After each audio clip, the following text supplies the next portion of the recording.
സങ്കീർത്തനങ്ങൾ അധ്യായം 1-2 മാർഗങ്ങൾ. ദുഷ്ടരുടെ ഉപദേശം സ്വീകരിക്കുകയോ പാപികളുടെ വഴിയിൽ വ്യാപരിക്കുകയോ പരിഹാസകരുടെ പീഠങ്ങളിൽ ഇരിക്കുകയോ ചെയ്യാത്തവൻ ഭാഗ്യവാൻ. അവൻ്റെ ആനന്ദം കർത്താവിൻ്റെ നിയമത്തിലാണ്.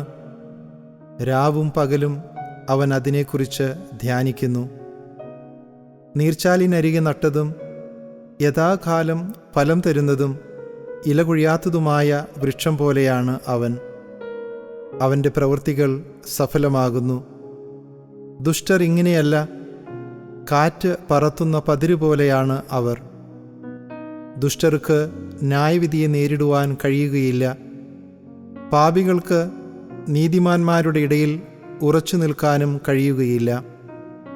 കർത്താവ് നീതിമാന്മാരുടെ മാർഗം അറിയുന്നു. ദുഷ്ടരുടെ മാർഗം നാശത്തിൽ അവസാനിക്കും.